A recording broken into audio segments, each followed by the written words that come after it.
Okay, welcome to another GameFi Paradigm session. I'm Usurper, and today's guest is Voxton on the topic of Whippets for part two for Muzzle Run. So we will start hitting up the commons and then move up on the rarities. So are you ready, Vox? Ready. So these Buddy. the charcoals are a very hot commodity and also kind of a point of contention for some folks. Some are itching to get their hands on them, and others classify them as the the downfall of the Whippet racing experience. These are limited edition Whippets, only available in the month of October, so they're coming up. It's been almost a year now. We got 3 more months, I think. And the next month-long Whippet minting charcoal party will happen once again.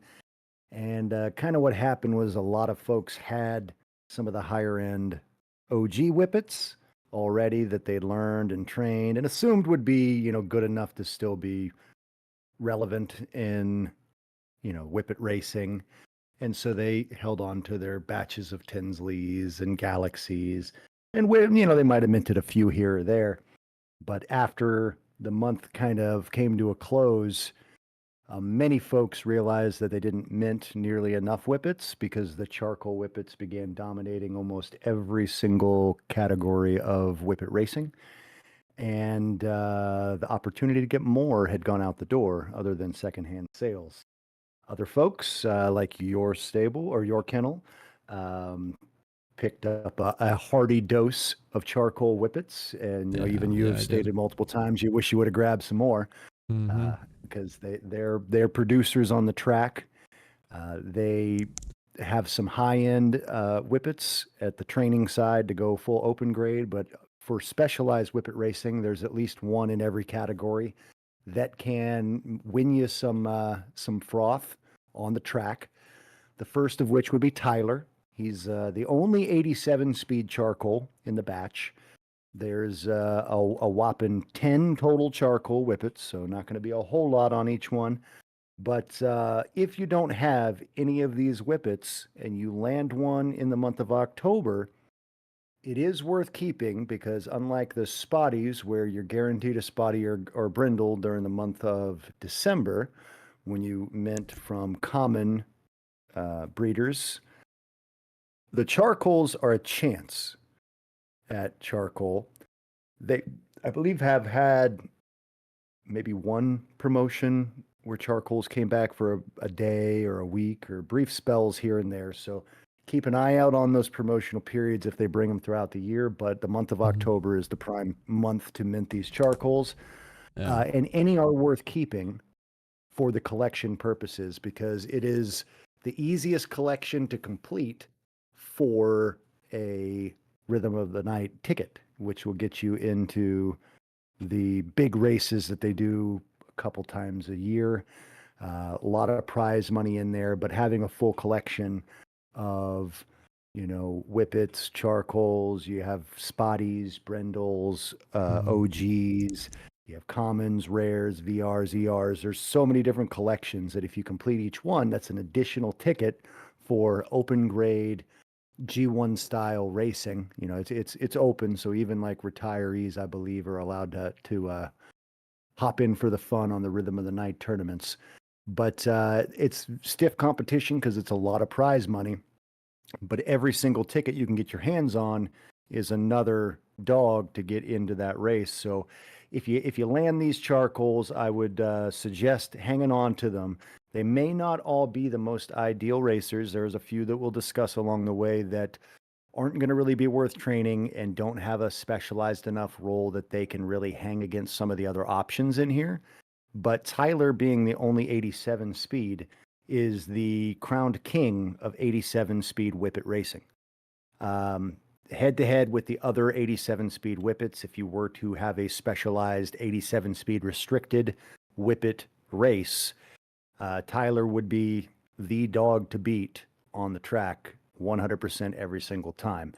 So when you take those into consideration, if you're coming into a period where there are a lot of these specialized Whippet races popping up, whether they're stream hosted or game hosted, having one of these limited speed versions of a charcoal that are the top performers is going to be your pathway to getting to those finals and earning that froth. And like I said, Tyler is the king of the 87 speeds. Do not train your Tylers. It's not really conducive, being that he has 92x acceleration and 97 endurance, 90 consistency.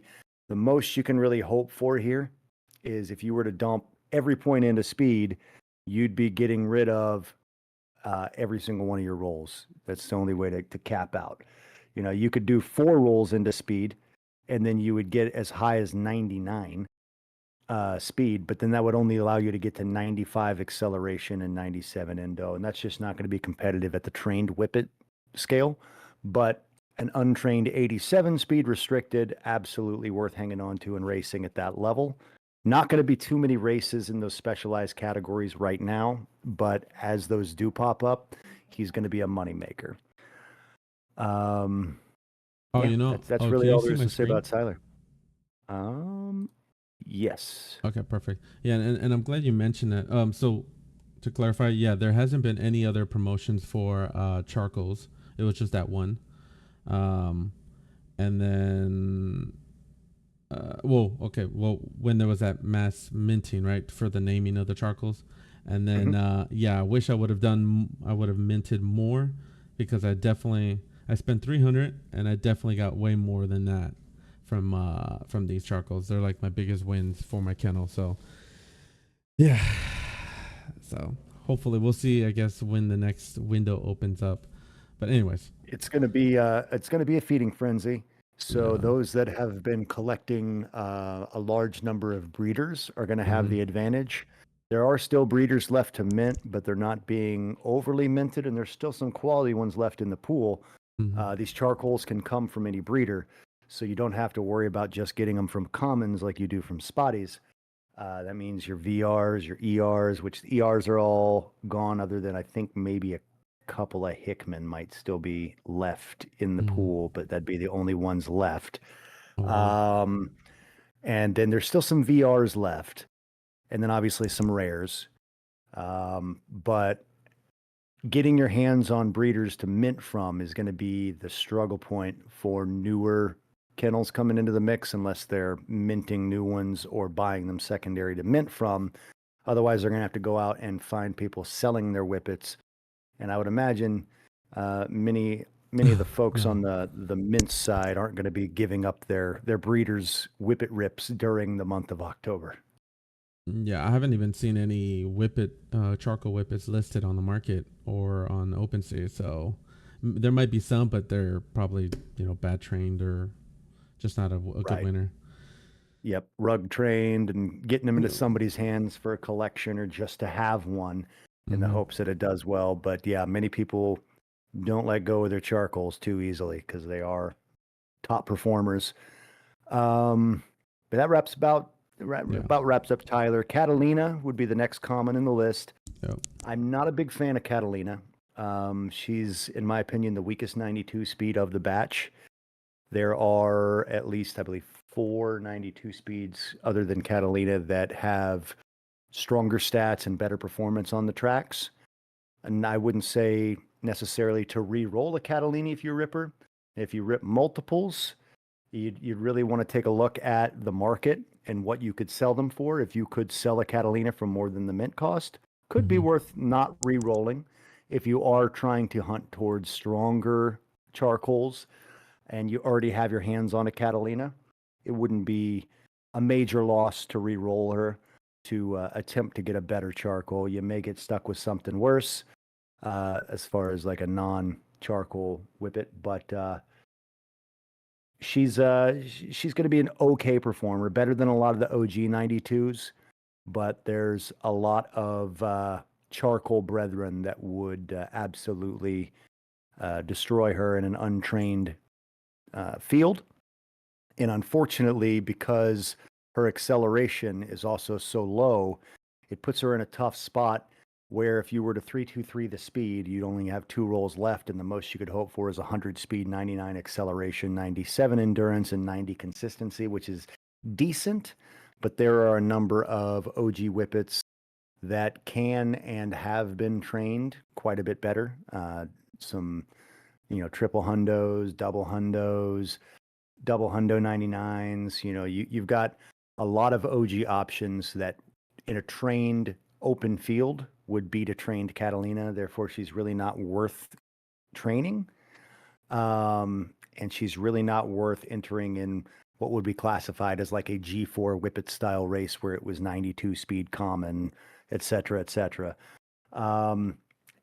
So she's one that I would keep for collection if you're going for that, if you're going for 2 copies of the collection, because if you have 6 of every one of the charcoal Whippets, that would be 6 completed collections and 6 tickets for the Rhythm of the Night. I didn't They know don't have that. to be unique collections. You can have duplicates of the same collection and get multiple tickets. So that is something to keep in mind if you're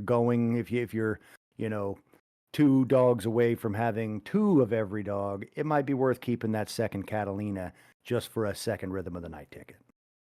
Yeah, I can't really say that I've seen a Catalina in many of the Whippet races too.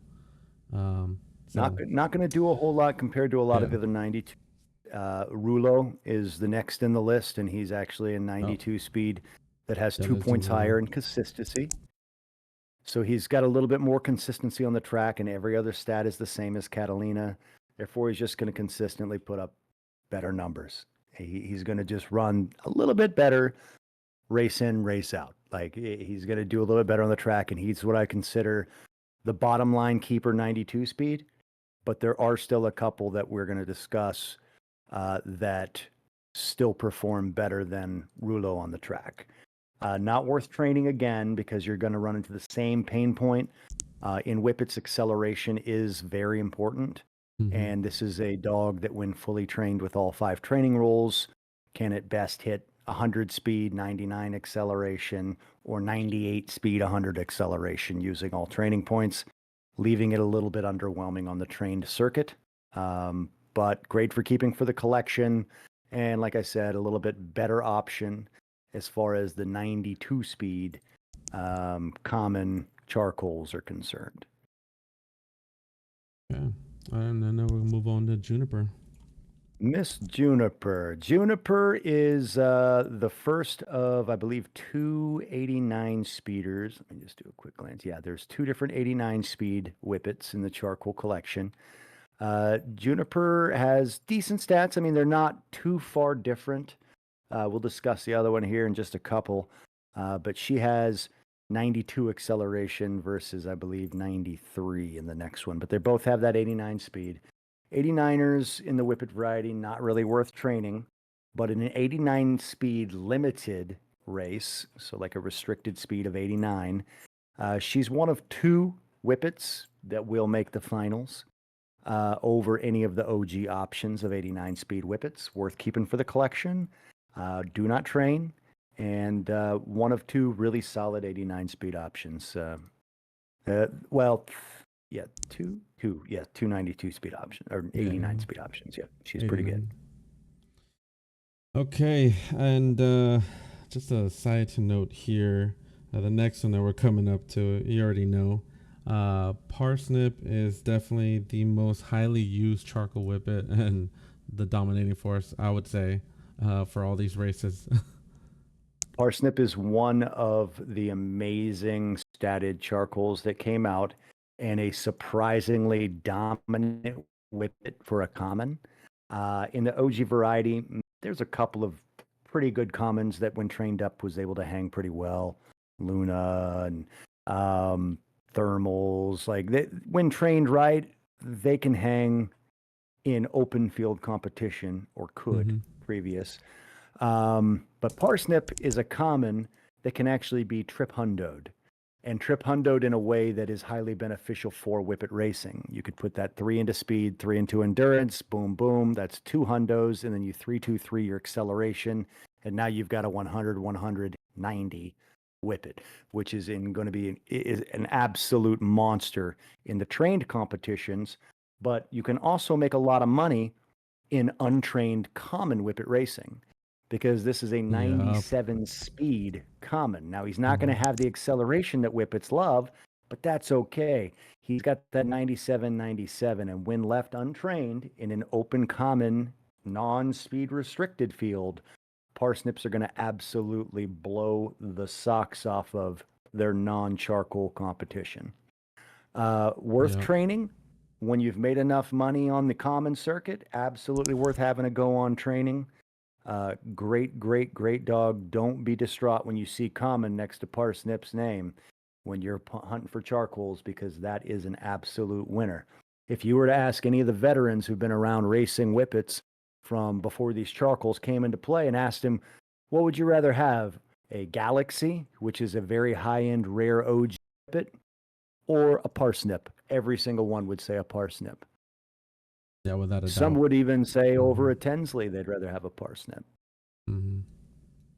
Very, very good Whippet. One of the top ones. If you get one, definitely hang on to it. Even if you don't plan on racing Whippets, it's a money maker and in an easy flip. Somebody would 100% buy an untrained Parsnip. Oh yeah. Oh yeah. I would say they're the number one, but that's just me. They're Okay. up there. They're up there. Next one, Donk. Mr. Donk. Donk is our other 89 speed option. So Juniper and Donk are the two to really beat when it comes to 89 speed limited. Not worth training. Same situation as any 89 speeder, 87 speeder. Really not worth investing the training point because your money's going to come in a speed restricted variant. Donk would be the top 89 speed Whippet in the game. He has 1 point of acceleration faster than Juniper. So definitely worth hanging on to if you don't have one. Like I said, anytime you're hunting for these restricted field dogs that are the best in their category, so the best 87, the best 89, etc., it's worth hanging on to because even though they may not be an extremely rare or a very rare, even a rare, they're going to win you some money when those rare races pop off. So having a tool like Donk in your arsenal can absolutely come in handy for reeling in some froth during these restricted Whippet races. Don't train them, hang on to Mhm. them, and win you some froth. I don't. Do I even have? Oh yeah, I do have three donks. Oh There wow. you go. You And donked up. then I have to do a little special thing here, introduction for this one. My precious Olesia, she's a rare, right? A rare Whippet, and Hmm. my dog USSR placed fourth, I believe, and secured to name this breed. So this is definitely a special one for me. It was definitely hitting in the sweet spot.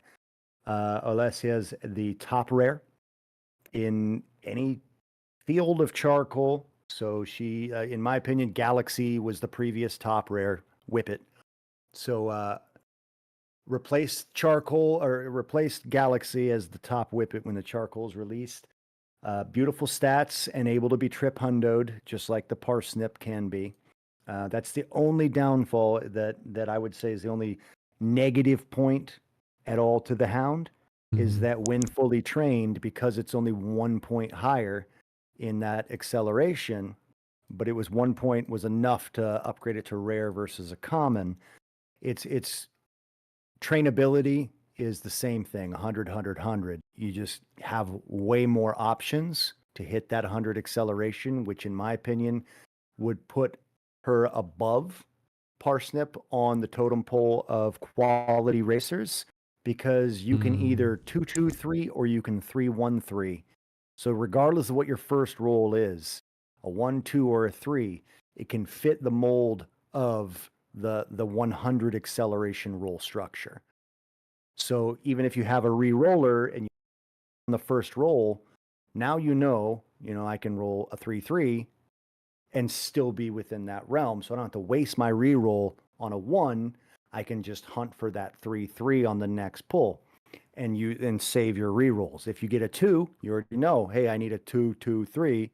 So, I can keep this 2. And then if you happen to get a 3 on the second roll, you just try and re-roll that down into a 2. But you have multiple pathways of hitting that hundo, whereas with the Parsnip, you only have 3-2-3 or 2-3-3. Those are the only two ways of hitting 100 acceleration on a Parsnip, which mathematically makes it a little bit harder to get there. There will be more Parsnips out there, so probably going to be more hit that hundo, but not because it's easier, just because of quantity. So I would put Olesia above a Parsnip on the totem pole, able to hit the same statistically, but toe-to-toe, going to be an absolute dominant Whippet on the track. And hitting that 4th place to get that one was actually way better than getting a 3rd place, as we'll discuss with the next one. The next town is a bit of a disappointment. Personally, here to Hemz. Hemz is, in my opinion, the most underwhelming charcoal in the list. And reason being, if tournaments were made to the 92 speed structure of a G4 variant, they would come with flags of untrained, 92 speed, common, which would disqualify Hemz from even competing if they did full G4 rules. He would only be able to compete in an open grade 92 speed untrained, which is a lot more restrictive of specialized terms for racing and going to pop up a lot less often. Now, will he do well in those races? Absolutely. He's got 92 consistency, which is, it's significant having that much consistency for running well. Now, trainability is kind of for him, because like we said, you got to have pretty much all your points invested, and the most you can hope for on him is 100 speed, 99 acceleration, 97 endurance, 96 consistency, which is a high overall, but that 3 points of endurance absolutely makes a difference when you find your Whippet caught on those further distance Whippet tracks, that 400 meter. Like, it's just not going to be able to hang with any of these charcoals that have the 100 endurance, well as high other stats. So for me, it's incredibly underwhelming to pull a Hemz versus the other rare, who is an absolute queen statistically, versus him, because in Whippet racing, speed is a much more important stat than consistency. So having 6 higher consistency on Hemz and having 5 less speed, yeah, he's got 1 overall higher, but the stats that he has are not nearly as impactful. So unless you are in an open grade 89 speed restricted, he's not going to really hang in a trained Whippet race versus even a Parsnip or an Olesia, a Paloma. We'll discuss the other two, but there's even a lot of OG trained Whippets that can be trained significantly better than a Hemz. So he's almost like a watered down rare. It's almost sad to pull a Hemz. You can keep him for the collection. He's, like I said, not worth training. And the only field he'd be really competitive in winning you froth in open grade 92 speed restricted Whippet race, which don't happen too often. For Hemz. Yeah. You dodged a bullet. You dodged a bullet by squeezing out that 4th. Oh my god, I was so happy when I got her. Okay, Paloma. Paloma is a very, very high-end VR. The second best Whippet in the game, in my opinion, better than any of the OG VRs. And honestly, in my opinion, will outrun a Tinsley on the track when trained properly. The number of high-quality trained Tinsleys is incredibly low because at the end of the day, there have been a lot of Whippet pulls over the years, but not very commonly do you see people hitting extremely rares on the Tinsleys or even the charcoal, extremely rare, because you only get 2 per breeder per month. It's not like, racers that you can mint as many as your pocketbook can handle from a high quality breeder and then, mint and rip until you get exactly what you want. You only get 2 rips per breeder per month. So when you calculate, the maximum quantity ever will only be, if fully minted out, 20,000 charcoals per year.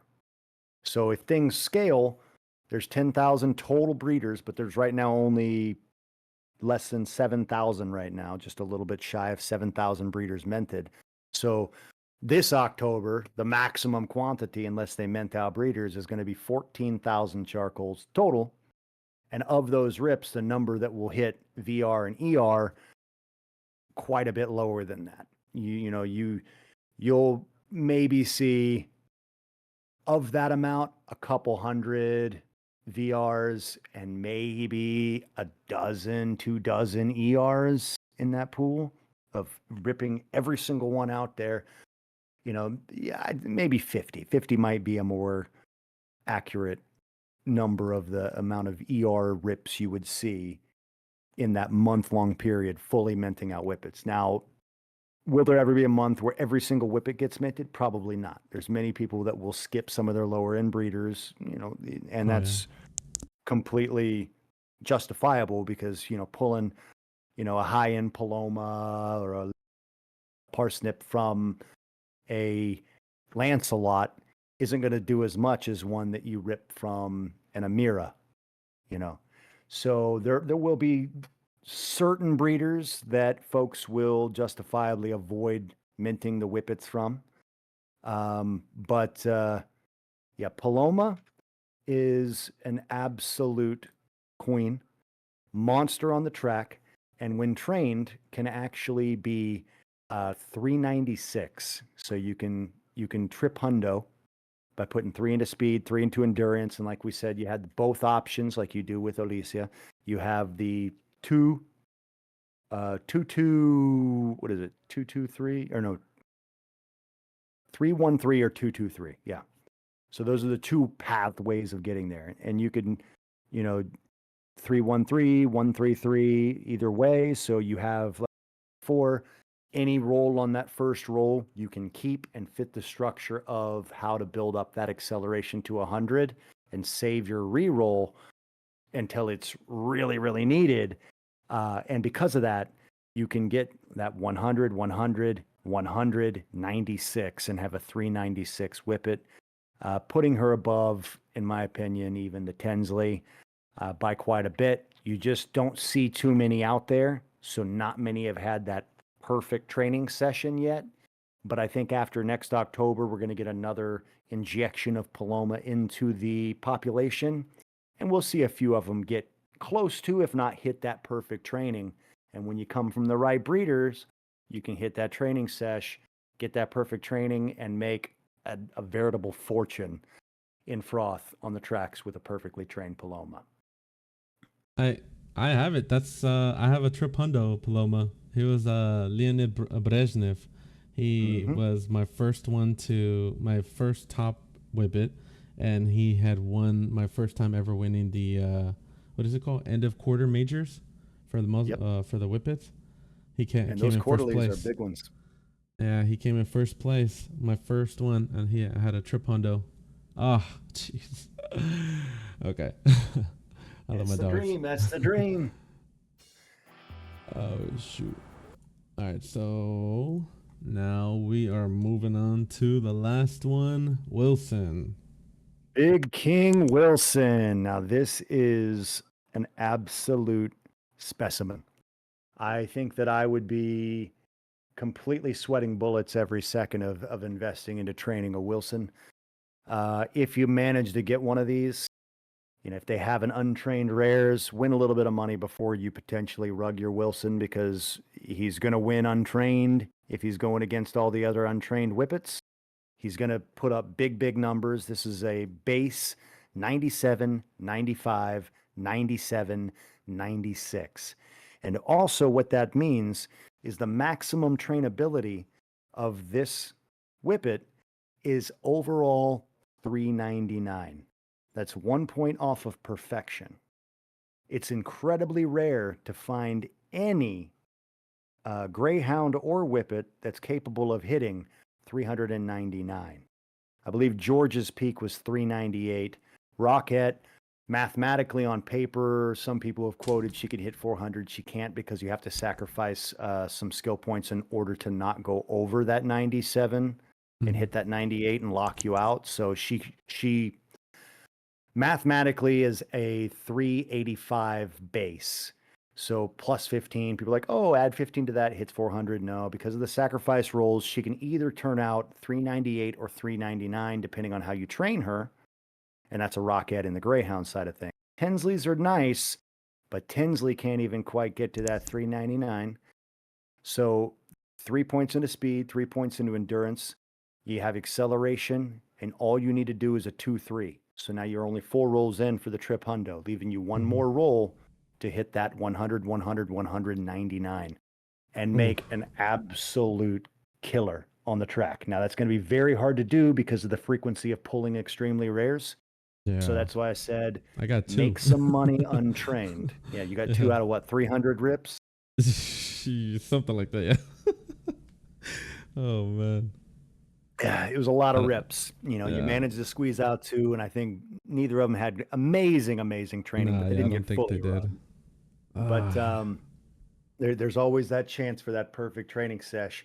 And I'll tell you, a perfectly trained Wilson, there's not any others out there, and you're the only one hanging on. I don't know what the population looks like on rugged Wilsons versus untrained Wilsons versus perfectly trained Wilsons. I don't know if anybody's quite hit it yet. But if you're the only one rocking a perfectly trained Wilson and it comes from a decent breeder, you are going to win a veritable fortune of froth in these Whippet races. I mean, that is going to be a very, very hard Whippet to beat in trained competition. But like I said, make your money first because there's always a chance it'll rug. And once it's rugged, other better trained, even a Parsnip, a trip hundo Parsnip, will beat a Wilson if it's got rugged stats. And I feel like that's why you probably feel like Parsnip is the top charcoal, because as a common, Parsnips are, you know, rip-wise, a dime a dozen. Every other pull, you know, people are getting Parsnips because he's just a common. And he's one worth keeping because the odds of rolling down very, very high. When you would consider of the charcoals, the top 4 worth training are Parsnip, Olesia, Paloma, and Wilson. If you don't get one of those 4 and you're hunting for a quality charcoal racer and you already have them in your collection, re-roll away. But if you pull any of those 4, they're worth hanging on to because the odds of downgrading is one of those other 6 charcoal Whippets or even a non-charcoal pull. So that's why folks keep their Parsnips, but they also hit them often. And there's a lot more Parsnips out in the population versus Wilsons, which results in a lot more monster training sessions for that breed. So with such a large pool of Parsnips out there, rugged or otherwise, you know, there's 10 rugged training Parsnips for every 1 amazingly trained Parsnips, but there's 10 amazingly trained Parsnips for every 1 moderately trained Wilson. So that's why you're kind of seeing that disparity right now. But as the population grows October to October, I think we're going to start to see those higher trained Palomas, Wilsons, maybe not Olesia because, like I said, trip hundo, same as a Parsnip, so they're going to kind of be on equal playing field if they both get that perfect training session. But the perfect training versions of Paloma or Wilson will start to be the cream of the crop. They'll rise up to the top like the Tensleys, the Galaxies, the Seths did back in the OG Whippet days. You're going to start to see as they appear more in the population, there'll be those rarer perfect or near perfect training sessions resulting in very hard to beat Whippets on the track. Yeah, we'll see. We'll see if I haven't heard anything of any charcoal Whippet mints happening, and October's creeping up.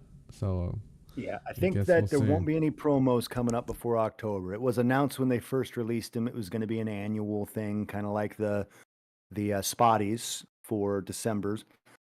But just for the Whippet flavor. So they're as far as I was aware, I mean, it was announced back then, but you know, things shift and change, timeline shift and change. But they were intended to be an annual mintable breed, but only for that 1 month long period. So a lot of folks try to plan for those months, both October and December. Now it's kind of a rough spot for people because you have both mints so close together. You just have a 1 month gap in between the two. You have October to mint and then November off, and then you got to come back in hard for spotty minting if you're also a race hound enthusiast. So it kind of puts your heavy mint periods back to back. I personally feel maybe doing, charcoals in June would have been a better play because then you've got that 6 month gap, or July. You pop them in June, and then you have from June to December to stack, save, and plan for your December spotty mints. And then you have, like I said, once again, that 6 month period, or 5 months, I guess. No, it'd be 6 months because you'd be starting January. Yeah. So you'd have another 6 month gap before charcoal minting came back around. But, they decided to do around Halloween. It is what it is, and it's cool. But as far as I'm aware, they should be coming up on the horizon in October. So if you are a newer kennel, I would plan accordingly and either try to acquire some cheap breeders on the secondary market if you can, or try to get out in the community and make some friends with people that have more breeders on minting from during Whippet season, and trying to get your hands on some Whippet packs from one of those folks that you become friends with. But you're not going to want to go without if you plan on getting to the Whippet circuit, because the Whippets you're going to be able to get a hold of outside of these charcoals really are not going to be able to consistently place and make you some money. It's going to be, just getting to watch your horses or your dogs run, and occasionally getting a little bit here. But the odds of you, even with a perfectly trained Tinsley, beating a Parsnip, Olesia, Paloma, Wilson on that track, very, very slim. So unless you're hunting for some 7th and 8th place winnings of, some shavings and trickle sprinkles, Scraps. then yeah, if you're a scrap hunter, then go ahead and go for it. But other than that, I would hang tight. And that's why a lot of people were upset, because they no longer feel like they have a reason to mint and rip Whippets outside of the month of October. So keep that in mind. Like I said, plan accordingly. New kennels, either make you some friends that have a lot of breeders, or get your hands on breeders from folks that are getting rid of them. And you can rip them from any breeder. So that's one of the benefits, is they don't have to be, one of the more expensive revenue share breeders. You don't have to worry about getting an OG breeder or a froth breeder. You can get the less desirables, the breeders that folks don't hunt down as much. You got your workout breeders, or your training reroll breeders, like certain breeders that folks don't really, they're not that mad about. Burn breeders, there's a lot of burn, and even some of the, I guess, lower end or performing common OG old boy breeders, final breeders. Some of those could be acquired for a pretty decent rate, and they'll still produce charcoals. You can still pop a Wilson from a final breeder Lancelot. Now, will it be the best version of a Wilson? Nah, but it's something you'd be able to have 2 chances at a Wilson every single October. So if you're in a position to acquire some breeders as a new kennel, try to. And if you can't, like I said, make some friends, because I'm sure that there's folks out there that have more breeders than they plan to mint from, that would allow newer kennels to, buy a few Whippet packs off of them for that month of October and do some charcoal hunting. Yeah, I don't know if I'm gonna max mint. So, Iron Curtain Wrench, new players, come over and ask me. There you go. Maybe I'll get you some. Okay. Any other final words before I end up closing it out? No, just get out there, have some fun, get them charcoals on the track, and be strategic with your training sessions when you decide to pull the trigger on it, because you can rug one into being a near worthless Whippet. So don't rush it. I know it's a lot of people, it's what they want to do is see if they're training session is going to go perfectly and they're going to have some monster hands, and they kind of shoot themselves in the foot and they miss out on a lot of opportunity to earn some froth untrained.